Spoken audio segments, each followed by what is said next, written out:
Bonjour tout le monde et bienvenue à l'émission. Cette semaine, on parle de la bourse et de l'investissement immobilier, suivi par l'anecdote de David, et on finit avec le financement immobilier. Restez avec nous jusqu'à la fin, vous ne voulez pas manquer ça. Si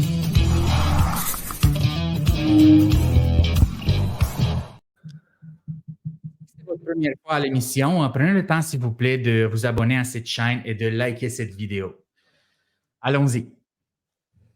David, depuis quelques années, on entend beaucoup parler de l'importance d'investir son argent dans le but d'avoir une retraite confortable. On observe un changement important de la façon de penser des gens. Ce que je veux dire, c'est qu'avant, la seule façon de faire beaucoup de profit dans un court laps de temps, c'était l'immobilier et les flips immobiliers, la spéculation immobilière, ainsi que l'investissement qui générait du revenu, donc les plex et les propriétés commerciales. Et les gens sont en train de réaliser qu'investir à Wall Street, à la bourse, est peut-être beaucoup plus attrayant et moins risqué. Ouais, c'est beaucoup plus accessible, tu sais, maintenant avec les plateformes, on s'entend, les plateformes sur les cellulaires, tu sais, dans le temps, mettons, il y a 50 ans, il fallait aller à Wall Street pour faire fortune. Mais là, Exactement. maintenant, avec ton cellulaire, tu peux investir, fait qu'effectivement, c'est de plus en plus accessible. Exactement. Et comme tu dis, les plateformes sont très avancées technologiquement. Et aussi l'accès direct. Il y a des plateformes qui donnent un accès direct réellement à Wall Street. Exact. Donc, le point est très, très valable. Il y a 10 ans, disons, il fallait être très, très discipliné et avoir accès à de l'information ou à des façons de faire qui n'étaient pas disponibles pour tout le monde. Tandis qu'aujourd'hui, avec les plateformes, plusieurs plateformes, je ne nommerai pas les noms, là, c'est assez simple, mais il faut quand même apprendre. Apprendre c'est quoi le principe et comment on peut développer de l'argent à la bourse. Ma question, c'est, toi, tu es un courtier immobilier. Oui. Ça fait longtemps. Ça fait au moins 13 ans, si je me suis... Ça fait 10 ans, excuse. Ça fait 10 ans. Bientôt 11. 10 ans. OK. C'est que... est-ce que toi ou quelqu'un que tu connais a déjà investi à la bourse? Ben, moi, j'ai déjà investi, mais c'était sur... J'y allais. Honnêtement, je ne savais pas ce que je faisais. Là. J'avais surtout essayé la plateforme que j'avais downloadée. Fait que je me suis pas trop risqué. Je n'ai pas perdu nécessairement d'argent, mais j'ai juste fait ça. Sinon, j'ai investi avec mon conseiller financier dans des fonds de placement qui regroupent des centaines de compagnies cotées à la bourse. Là. Fait que ma seule expérience, c'est ça. Sinon, oui, j'ai des clients qui investissent à la bourse, qui ont beaucoup de liquidité. Là, après ça, ils investissent dans l'immobilier.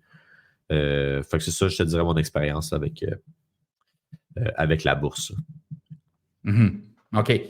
Et donc, tu n'as pas eu des gros gains ou des grosses pertes qui ont fait Je m'étais aussi essayé avec le Bitcoin. J'avais perdu 500$. Je n'ai plus jamais réinvesti dedans. Mais encore là, c'était juste, mon point. C'était juste pour essayer. J'avais fait aucune vérification. C'était juste pour le fun, voir voir si ça peut marcher. Mais j'imagine que quand tu fais ça, c'est peut-être pas la bonne méthode. Là. Non, c'est ça, exact. Surtout quand tu le fais au début, ça ne marche pas. Exact. Il est à 1000$. Puis là, à 60 000, ben, c'est ça. Puis là, c'est là que tu commences à rêver. Mais tu sais, c'est ça, la bourse, tu commences à rêver. Là, tu commences à investir un peu n'importe où. Mais je pense pas que c'est la bonne méthode. Fait que c'est important de s'informer. Mais à partir du moment que tu es un peu plus aguerri, je pense que ça vaut la peine. Quelqu'un qui connaît ça, ça peut être très payant. Là. Ça peut être très payant, définitivement. Moi, ce que j'ai trouvé des avantages à la bourse, c'est la liquidité. Ouais. Donc, la bourse, en comparaison avec l'immobilier, a une liquidité supérieure. Okay. Qu'est-ce que je veux dire par là? C'est qu'on peut acheter et vendre des actions euh, rapidement. Ouais. Donc, on peut bouger beaucoup d'argent rapidement. Et tandis que la vente d'une propriété, l'achat peut prendre du temps jusqu'à temps qu'on trouve le deal, mais aussi la vente peut prendre de temps. Puis tu peux commencer avec la bourse, tu peux commencer avec 1 000 mais en immobilier, 1 000 tu n'iras pas loin. Là. Voilà. C'est ça. 1 000 c'est peut-être qu'est-ce qu'on peut acheter avec 1 000 David, maintenant, à immobilier? Rien. Je sais qu'il tu peux rien acheter, exact. Mais à la bourse, tu peux te prendre beaucoup d'actions. Exactement. Et à la bourse, je pense... excuse-moi, vas-y, Dragon, je choisis. Non, vas-y. Mais j'allais juste dire, tu sais, pourquoi que les gens, je pense, tu sais, ils ne se tournent pas nécessairement vers la bourse. C'est même si c'est de plus en plus accessible, ça a l'air quand même plus compliqué, tu sais, pour la majorité des gens, je pense. Tu sais, l'immobilier, là, c'est parce que c'est partout autour de nous, hein. Tu sais, peu importe ce que tu vas avoir des propriétés partout, commerciales, résidentielles. Tu sais, c'est le même que la société est faite. Fait que ça a l'air accessible, c'est facile. Il n'y a pas une tonne de choses à apprendre. Là. Il y a des revenus et des dépenses. Par exemple, un immeuble à revenus. Fait que ça ne demande pas. À première vue, ça ne demande pas comme beaucoup de connaissances. Ça peut être plus compliqué qu'on pense. Fait que c'est pour ça que je pense que les gens se tournent beaucoup vers l'immobilier parce que c'est partout autour de nous et ça a l'air plus facile. Tu sais. C'est pour ça que souvent les gens ils vont attendre puis investir dans l'immobilier. Oui. Ouais. Et aussi, ce que je me suis rendu compte, c'est que beaucoup de personnes veulent avoir quelque chose. Ouais. C'est-à-dire veulent voir le bâtiment, la terre, ouais. Ils veulent être propriétaires. le certificat de localisation, les briques, les fenêtres. Ouais. Tandis que la bourse, c'est vrai que c'est des chiffres. C'est intangible, tu sais. C'est intangible, exactement, c'est le bon mot. Et c'est sûr que les actions, ça peut être des bouts de papier, ça existe, OK? Mais de nos jours, quand on trade à la bourse, c'est pas ça qu'on trade, c'est vraiment juste des chiffres. Donc, c'est la grosse différence qu'il y a entre la bourse et l'immobilier. Et ce que j'aime aussi de la bourse, c'est la diversification.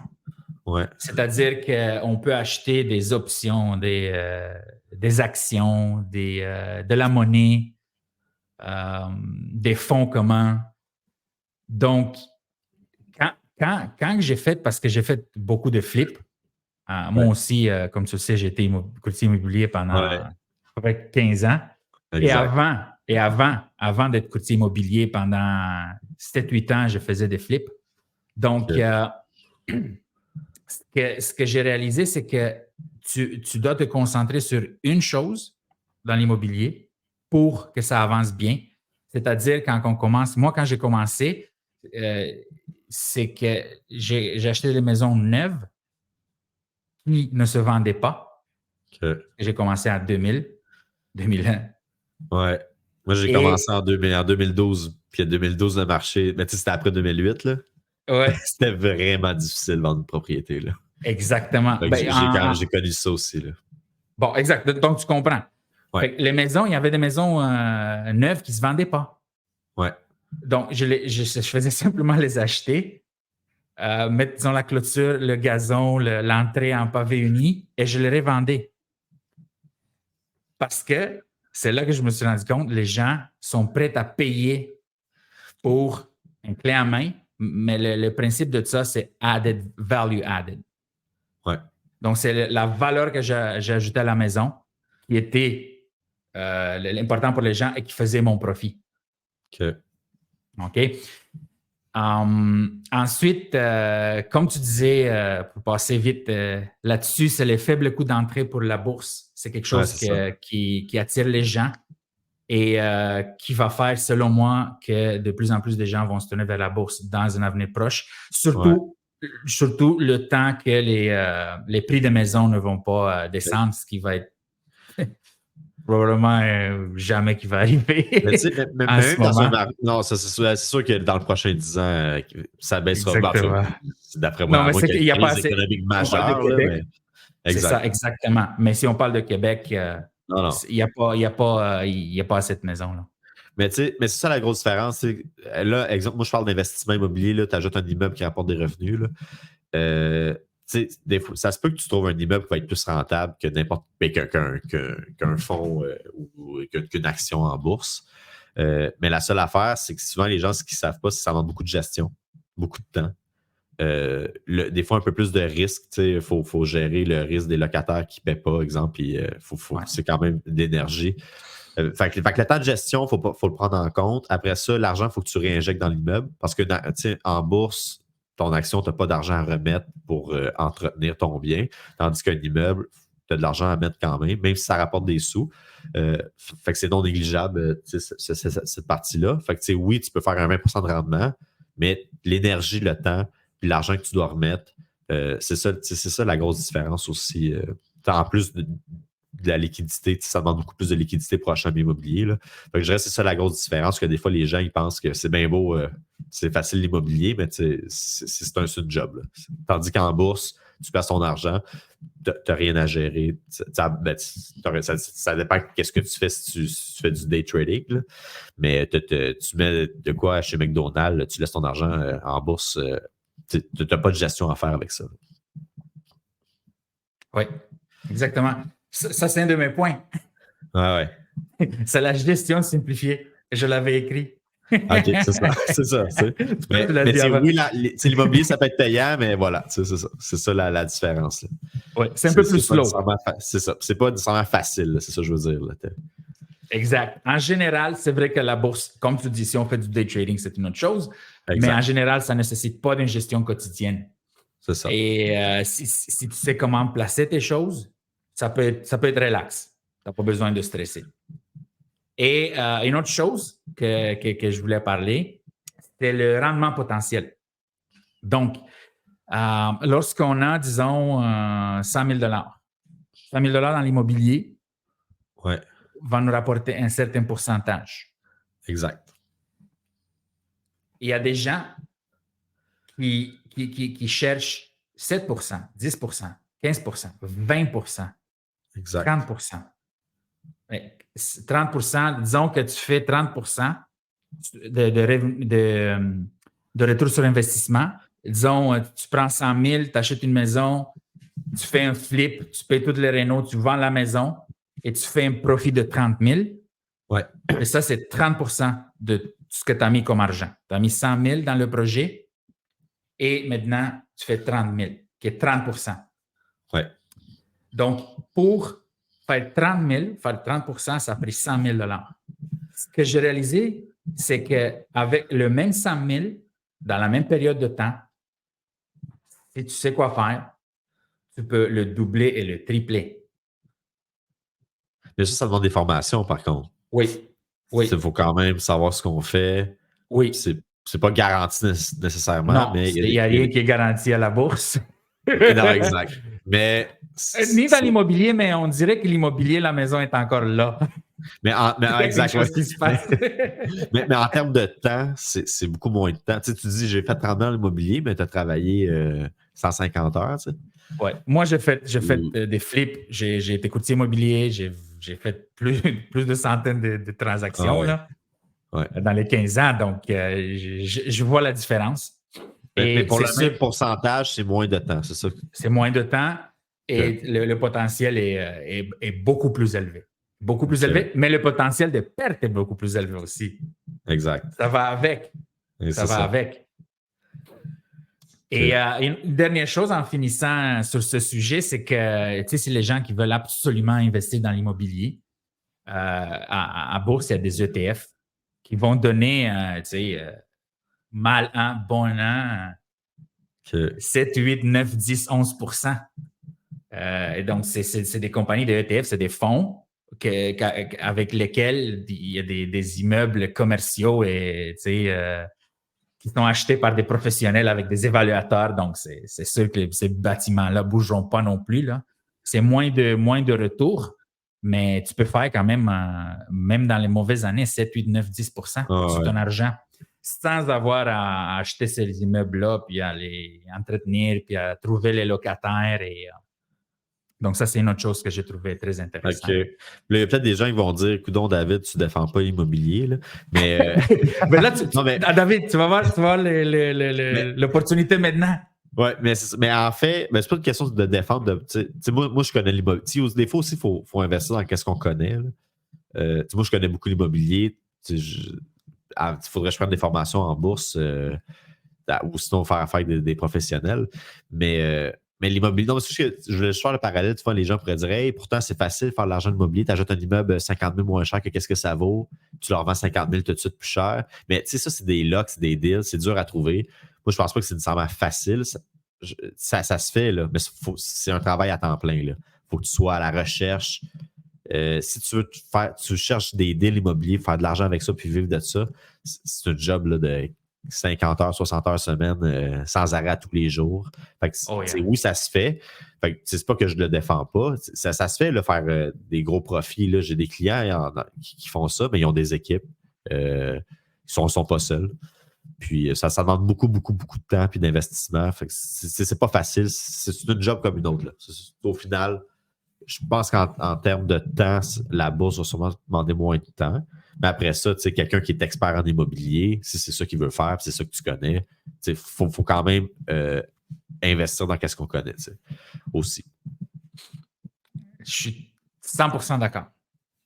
Je me souviens plus qui disait ça, mais c'est que le jour où tu trouves ce que tu aimes dans la vie, tu ne travailleras plus jamais dans ta vie. Exact. Mais moi, c'est ça mon feeling de courtier immobilier. Là. C'est pas, David? Exact. C'est ça. Donc, c'est ça que je crois moi aussi. C'est sûr que moi, j'ai été courtier immobilier, j'ai découvert la bourse, donc on a une conversation. Ouais. Et là, si tu veux défendre les courtiers immobiliers... Ah, mais c'est juste ça. C'est pas de défendre, mais c'est juste de dire pour pas que les gens ils pensent que c'est... Mais je pense qu'en termes de temps, peut-être que la bourse, quelqu'un qui connaît ça va demander moins de temps versus que faire beaucoup d'argent d'immobilier, ça demande beaucoup, beaucoup de temps. Exact. Mais c'est possible. C'est pas impossible. Et tu es un courtier immobilier résidentiel et commercial depuis plus de 10 ans qui travaille avec des investisseurs immobiliers. Donc, là, on a parlé de nous, on a parlé de l'ensemble, mais là, j'aimerais être plus précis. Selon toi, pourquoi les gens, les investisseurs immobiliers, pourquoi préfèrent-ils investir dans l'immobilier plutôt qu'à la bourse, même s'ils en ont des millions? Bien, probablement, il y a plusieurs types. Mais comme tantôt, je me répète un peu, je l'avais dit, là, mais juste le fait que l'immobilier soit autour de nous, c'était quoi mes autres points? Ça semble facile d'accès parce que il y en a partout autour de nous. Fait que, les gens, ils ont tout le monde connaît quelqu'un aussi qui a fait de fortune dans l'immobilier. Oui, c'est vrai. Il y en a moins qui connaissent dans la bourse, c'est vrai. C'est ça, tu sais. Fait qu'il y a ça aussi que les gens vont aller se tourner vers ça. Puis ça semble plus accessible parce qu'il y en a partout autour de nous. Je dirais c'est pour ça que les gens sont peut-être portés à aller vers l'immobilier pour ça. Mais il y a différents types d'acheteurs. Là, il va y avoir l'investisseur qui a de l'expérience, le premier investisseur, l'entrepreneur général. L'entrepreneur général, que lui, il a une compagnie de construction, exemple. Lui, c'est ça, c'est son gagne-pain. S'il veut nourrir et donner du temps à son équipe je parle d'un entrepreneur qui aurait des employés. Là, il faut qu'il. Lui, c'est peut-être sa façon de trouver de la job pour ses employés. Là. Il y aurait ça. Sinon, il y a aussi l'investisseur qui veut habiter. C'est quelqu'un qui veut habiter, mais qui est investisseur. Il va s'acheter, par exemple, un sixplex. Il faut qu'il se loge anyway. Fait que lui aussi, il n'aura pas le choix de se tourner vers les. Fait que, il veut pas m'amener la bourse, c'est bien beau, mais il faut quand même se loger. Là. Fait que je dirais. Fait que chaque type d'investisseur va chercher de la rentabilité dans ses immeubles. Puis là, je ne parle pas de maison unifamiliale. Moi, je parle vraiment de t'achètes un immeuble qui rapporte des revenus là, avec des locataires, que ce soit à usage commercial ou résidentiel. Ouais.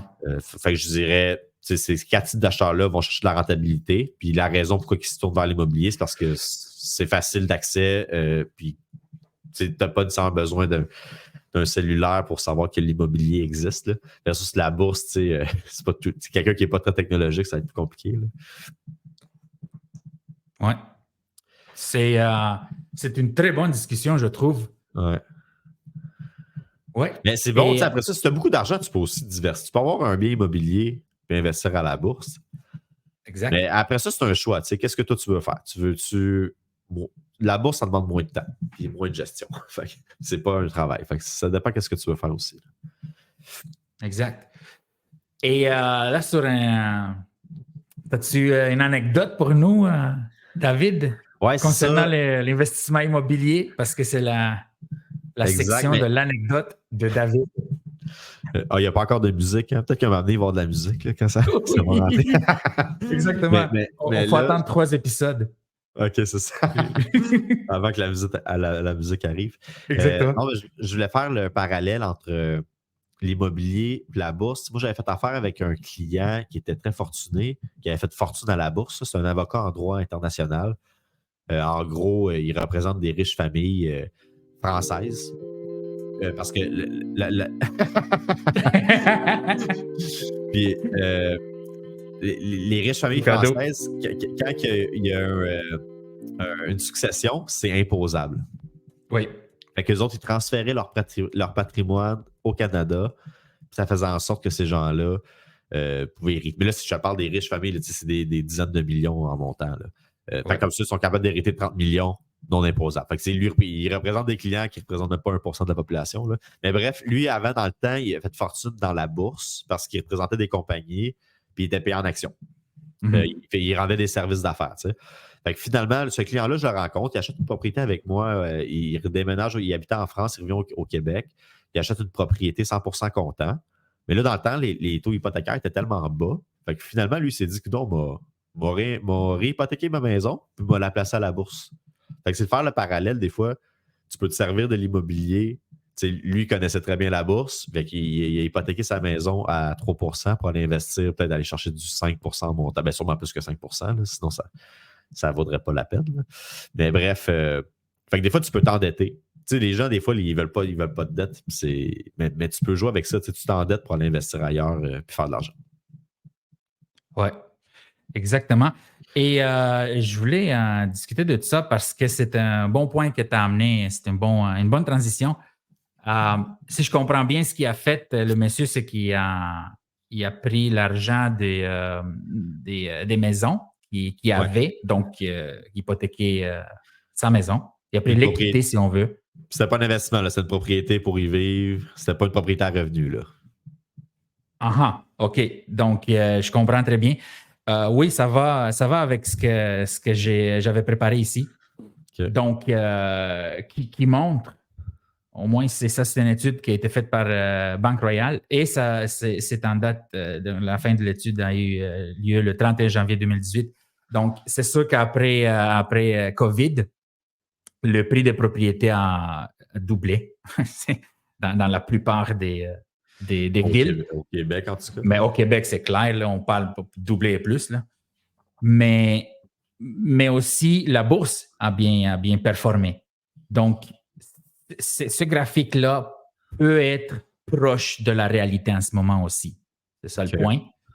Et on voit que même donc pour un montant un investissement de 300 000, le gain, le taux de rendement fait par le S&P 500, qui sont les 500 titres, le meilleur 500 titres à la bourse, a donné un rendement de 9%. Okay. Tandis que c'est graphique. Tu vois le SP 500 qui a tout le temps été en haut des valeurs des maisons, en termes d'augmentation de prise de valeur. Là. Exact. Okay. Mais là, excuse-moi de te couper, Dragos, mais il faut juste faire attention. Tantôt, on parle d'investissement immobilier versus la bourse. Souvent, les gens vont dire, je m'achète une propriété unifamiliale pour y vivre, loger ma famille, j'investis dans la maison.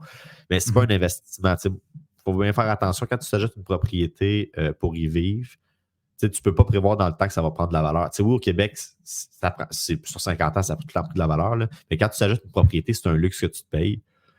C'est pas un investissement parce qu'elle ne t'apporte pas de revenus. Oui, dans le temps, éventuellement, la propriété risque de prendre de la valeur. Mais même chose si tu places ton argent à la bourse, c'est l'inflation naturelle là, du coût de la vie. Fait que si tu achètes une propriété, c'est un luxe que tu te payes pour te loger. C'est pas un investissement. Oui, je comprends que la seule différence, c'est le remboursement. Ça te force, c'est de l'épargne forcée. Parce que si tu es locataire, ça se peut que si tu es dépensier, tu vas tout le temps dépenser ton argent au fur et à mesure. Tandis que si tu es propriétaire, la beauté là-dedans, c'est que ça te force à payer ton hypothèque. puis éventuellement, c'est de l'épargne. Fait que si t'es quelqu'un qui dépense tout ton argent, quand tu arrives au bout de 25 ans, ben, tu as remboursé ton hypothèque de 400 000. Fait que tu as fait 400 000 minimum. Là. Après ça, avec l'inflation, tu as fait de l'argent, mais ce n'est pas un investissement, c'est un luxe que tu te payes. C'est possible de faire plus d'argent d'être locataire qu'avoir une propriété. T'sais. Fait que c'est ça que les graphiques montrent un peu. Là. Ils montrent que si tu ajoutes une maison unifamiliale à une maison, ben, tu vois que finalement, la bourse, c'est mieux qu'une maison pour y vivre en termes de plus-value. Moi, je suis d'accord avec toi. Ouais. Beaucoup d'experts sont d'accord avec toi.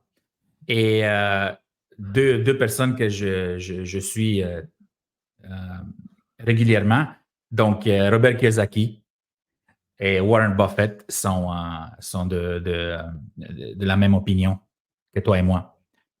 Donc, une maison, ce n'est pas un investissement. Ouais. Robert Kiyosaki définit un investissement, c'est un asset, donc un avoir qui met de l'argent dans ta poche. C'est très simple. Et une maison unifamiliale qu'on vit dedans ne met pas notre argent, ne met pas de l'argent dans notre poche. Et j'ai trouvé tellement bon ton point quand tu as dit que c'est de l'épargne forcée. Mais c'est ça, c'est exactement ça que je crois que c'est. Parce que je parlais à un comptable, à un moment donné, j'avais dit que c'était pas un investissement, mais il me disait, ouais, mais dis-moi, quand j'ai des clients qui ont 70 ans à leur retraite, tous ceux qui ont une propriété, ils ont 500 000 en banque. Ceux qui sont locataires, ils ont 0. C'est juste parce que les gens sont trop dépensiers. Fait que la beauté de la chose d'avoir une propriété, c'est juste qu'il faut garder en tête que tu n'ajoutes pas ça. Mais tu sais, au final, tu risques d'avoir de l'argent rendu à ta retraite. Mais si tu checkes les dépenses là, sur 25 ans, c'est pas nécessairement payant d'avoir une maison. C'est des dépenses. Mais avec la plus-value au Québec, on est chanceux, on a un marché qui l'inflation est vraiment belle pour les propriétés. Mais ça te force à avoir de l'argent. C'est juste de garder ce titre. Il faut juste faire garder, savoir c'est quoi la différence entre un investissement et acheter une propriété pour y vivre. Là. Mais c'est ça la beauté, c'est que ça te force à. Les gens ils épargnent pas vraiment au Québec. C'est pour ça que les gens, finalement, que c'est payant avoir une maison. Là. Exact. C'est ça que je crois à 100%. C'est ça. Et là, c'est justement, on va y aller dans le troisième sujet qui est le financement hypothécaire parce qu'il y a on pourrait dire une bombe hypothécaire qui s'en vient. Ouais. Donc, j'ai vu ces chiffres-là dernièrement et c'est assez épeurant. J'aimerais les partager avec toi, voir ce que tu en penses. Donc, il y a à peu près 60% des prêts hypothécaires qui vont arriver à l'échéance dans les 3 prochaines années. Ouais. Et je regarde ici, en 2024, donc cette année, c'est à peu près 20% des hypothèques qui doivent être renouvelées et en 2025, 40%. Okay. Et en 2026, un autre 20% que j'ai lu aussi. Okay. Mais ça, cet article parle juste de cette année et l'année prochaine. Donc, qu'est-ce que tu en penses de cette bombe hypothécaire qui s'en vient? Mais donc, qui arrive à grands pas et que les gens, on dirait qu'ils n'ont pas vu venir. Ouais. Ce qu'ils n'ont pas vu venir, c'est le taux d'intérêt qui a augmenté vraiment rapidement sur une courte période de temps. Mais là, c'est sûr qu'en ce moment, on voit que les taux hypothécaires baissent un peu. Fait que ça ne sera peut-être pas si dramatique que ça. Mais c'est sûr que. Mais quand même, quand les gens ont 1,8, ah ouais, quelqu'un qui payait j'en ai des amis, c'est ça. Et moi aussi, c'est pareil. À 2 puis là, tu arrives à 4,5 c'est sûr. C'est sûr que ça va faire mal. Parce que là, les banques aussi, durant la COVID, ils changeaient leur façon de calcul. Pour qualifier les gens, là, ils augmentaient tout le temps le taux hypothécaire comme s'il était à 4,5, c'était 4,5 Fait que pour se qualifier, même si tu avais un taux, exemple, à 2,50, ils te qualifiaient comme si le taux était à 4,50 pour prévoir la hausse des taux. C'est ça, exact. Il fallait que tu sois capable de ton ratio d'endettement, il fallait qu'il passe à 4,5 Puis après ça augmentait de plus en plus à chaque fois, de mois en mois. Mais est-ce que je pense qu'il. Tu sais, moi, j'ai un petit blanc, là. C'est ça, mais le problème, c'est que les gens, après ça, ils passent à la banque, c'est beau. comme si c'était à 4,5 %, mais après ça, ils vont s'endetter ailleurs, ils vont acheter une voiture. Voilà. Puis, Ben, c'est ça. là, le concessionnaire, lui, ne calcule pas là, que la banque, elle ne fait pas de vérification après non plus ton achat. Fait que c'est peut-être ça qui va être dangereux, puis ça va être difficile, puis il va peut-être avoir des reprises de finances. Mais si, exemple, quelqu'un, dans le futur, il y a une augmentation, puis qu'il n'est pas capable de prévoir cette augmentation-là, la beauté de la chose, c'est que la plus-value que sa maison a pris depuis la COVID, s'il avait acheté avant COVID, il risque d'être capable de vendre sa propriété et d'aller en location. Fait que, exemple, il n'est plus capable de payer son hypothèque, il y a un avis de 60 jours, la banque veut reprendre la maison, il risque d'être capable de vendre sa propriété, de faire un bon profit, puis de s'en sauver. Fait qu'il n'y aura peut-être pas nécessairement beaucoup de reprises pour cette raison-là. Mais ça reste à voir. Il va peut-être avoir plus de maisons à vendre.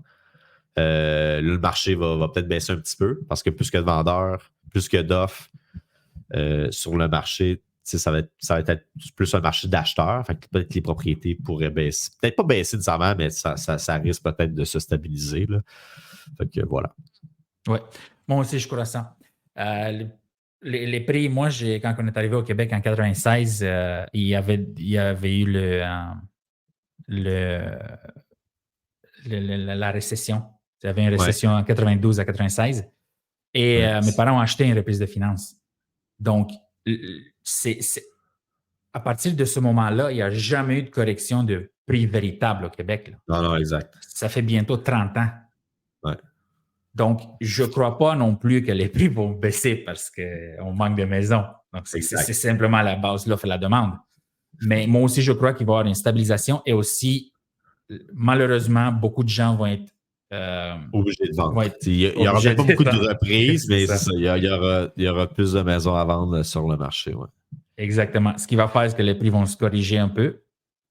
Exact. Et, mais pour que les gens soient obligés de vendre, c'est à cause des taux d'intérêt qui ont augmenté. C'est ça le point. Ouais. Et si on regarde, David, donc 40%, c'est le taux. Donc, les gens, les emprunteurs hypothécaires, à taux variable, devront augmenter leur versement en moyenne 40% pour maintenir leur calendrier d'amortissement initial. Ouais. C'est énorme. C'est-à-dire que quelqu'un, c'est beaucoup, là. Et ça, c'est un chiffre. Exactement. Et donc, augmenter le paiement de 40%, c'est si tu payes, disons, 2000, là, tu vas payer 2800 ou 2840. Exact. Quelque chose comme ça, si on veut être précis. Mais c'est quand même proche de 1000 $. Proche de 1000 $ de plus par mois. Ah ouais. Et beaucoup de gens ne sont pas capables de faire ça. Et qu'est-ce qui se passe? C'est que les gens sont obligés de rentrer dans une espèce de prêt avec un amortissement négatif. Oui, ça. S'ils gardent leur montant hypothécaire, finalement, il n'y aura plus de remboursement de capital. Ça va être tu vas juste payer de l'intérêt. Exact. C'est ça. Et ça, c'est alarmant. Oui, c'est vraiment grave. Tu vois, les banques TD, BMO et CIBC ont rapporté au 3e trimestre les prêts en situation d'amortissement négatif totalisent près de 130 millions de dollars. C'est 1 sur 5, hein? 20% de tous les prêts résidentiels qu'elles ont accordés. C'est quelque chose. C'est énorme. C'est énorme. Jaune, un cinquième. Ouais. Exactement. Exact. Et donc, c'est quoi? Qu'est-ce que ça veut dire l'amortissement négatif? Donc, si on demande à Google, la réponse, c'est qu'un prêt hypothécaire à amortissement négatif est un prêt pour lequel les versements mensuels, donc ce qu'on paye par mois, ne couvrent plus les intérêts et le capital. Est-ce que tu comprends ce que je viens de dire? Oh oui. Donc, tu payes juste l'intérêt. Couvre uniquement les intérêts. Même le paiement. Ton prêt peut même augmenter, ton montant de ton prêt peut augmenter. Tu sais, exemple, tu gardes un paiement égal, tu payes de l'intérêt, mais ça ne couvre même pas l'intérêt. Fait qu'il y a un montant par mois qui s'ajoute. Exactement. J'avais un des clients, ça faisait ça. Là, on vendait son condo. Finalement, à chaque mois, il me dit, coudonc, il dit, je dois 2000$ de plus sur mon prêt. Tu sais. Peut-être pas 2000, là, mais c'était ça augmentait à chaque mois. Fait que là, il avait hâte de vendre. Là. Exactement. Parce que son paiement restait égal, mais l'intérêt s'ajoutait sur son prêt. Tu sais. Exact. Ouais. C'est. Il faudrait que les gens fassent des plans. Il faudrait exprès. Exemple que tu renouvelles l'année prochaine, il faudrait que tu prévois un plan d'action, mettre de l'argent de côté. Ouais. Pas acheter de voiture. Exactement. C'est quoi en conclusion, c'est quoi les choses que les gens peuvent faire pour atténuer un peu cette bombe hypothécaire que les experts appellent? Ben, je pense, mais initialement, si la banque, ben, ça dépend quand est-ce qu'ils ont passé à la banque, là, mais initialement, ils étaient supposés de se préqualifier pour des taux hypothécaires plus élevés, là, beaucoup de gens qui ont acheté. Ben, qu'est-ce qu'ils pourraient faire? Faudrait que attends que tu prévois que ton renouvellement, c'est l'année prochaine, là, tu regardes le taux en vigueur, là, tu calcules ton prêt à 5% ou tu appelles ton courtier hypothécaire, tu appelles ta banque, savoir combien ça va coûter exactement. Exact. Fais ton budget tout de suite. Ouais. Au plus vite. Puis si tu as une voiture de trop, vends-la. Puis arrange-toi pour être correct. Parce que, tu sais, on est bien dans nos maisons. En ce moment, les maisons, tu sais, c'est dur d'avoir une propriété. Fait que si tu avais réussi à avoir une propriété qui coûtait 300 000 dans le temps ou 400, la même propriété vaut 600 aujourd'hui. Tu sais, arrange-toi de rester. Parce que si tu veux rester et que tu es bien chez vous, faut prévoir le coût d'avance. Là. Exact. Et là, ton point est très bon avec le vendre son auto. Parce que même les autos, ils ont beaucoup augmenté dans le prix. C'est ça. Moi, ma voiture, je ne dirais pas le prix mensuel. C'est à 9% d'intérêt, ça coûte cher. Là. Exactement. Et mon auto est plus cher maintenant. Ouais. Est plus cher. Non, pas nécessairement plus cher, mais c'est à peu près le même prix que je l'ai acheté neuve. Ouais. Pas une auto de super luxe, mais c'est quand même une très bonne auto. C'est ça. Mais souvent, les gens, c'est plus écologique aussi garder ta vieille auto. Il faut mettre des réparations dessus. Fait quand aussi, pour l'environnement, ça peut être mieux, tu sais. Exactement. C'est à moi que ta voiture. Parce que moi, j'ai changé de voiture l'année passée, mais j'étais rendu à 300 000 kilos puis elle était en train de tomber en ruine. Là. Mais quand des fois, tu n'as pas le choix. Mais souvent, tu peux trouver des alternatives, voitures d'occasion. Il ne faut pas aller se tourner nécessairement vers la voiture neuve. Là. Exact.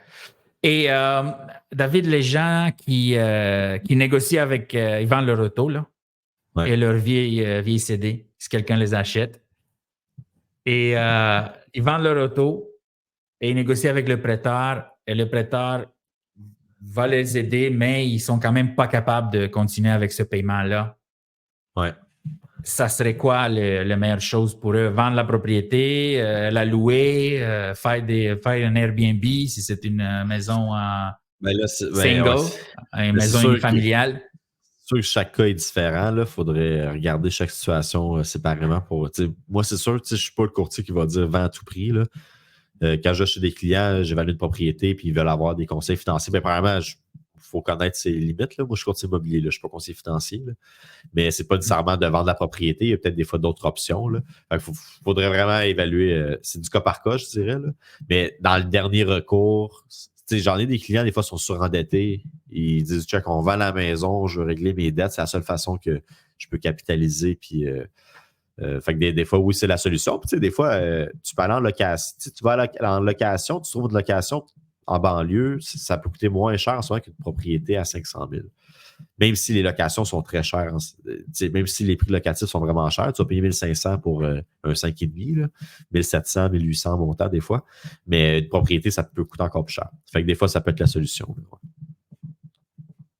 Nice.